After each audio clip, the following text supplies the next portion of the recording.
Hello guys, आमचा समोरचा tour आम्ही परत सुरू केला आहे. मी सांगणार नाही मी कुठे आली. तुम्ही कमेंटमध्ये करून मला नक्की कळवा की आम्ही कुठे आलो आहो.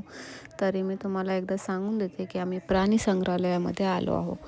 तर इथे तुम्ही बघू शकता, हा खूप मोठा अजगर आहे. हा अजगर जो आहे तो 10 फुटाचा आहे. त्यानंतर तिथे छोटा अजगर होता आणि 3 अजगर होते. इथे भरपूर स्नेक होते, वेगळ्या वेगळ्या प्रकारचे. किंग कोब्रा वगैरे होता आणि ते हा होता गेंडा.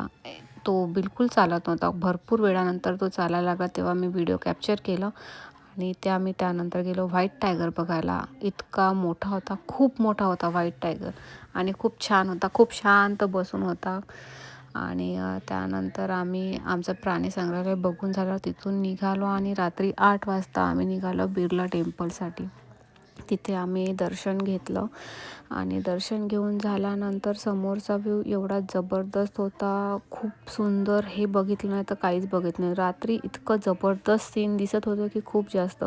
त्यानंतर आम्ही निघालो चंद्रपूरसाठी. सगळ्यांना खूप भूक लागली होती. रात्रीचे 9:30 वाजले होते.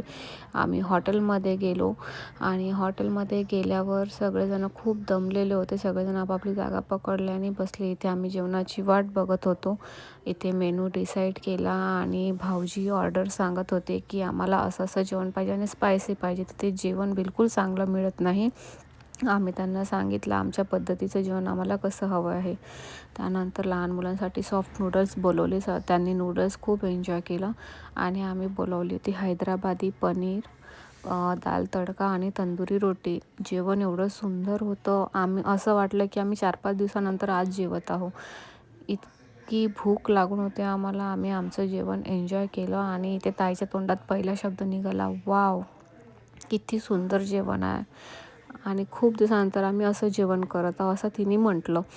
आमचं जेवण झाल्यानंतर आम्ही लस्सी एन्जॉय केली खूप जास्त आणि आम्ही भरपूर जेवण केलं.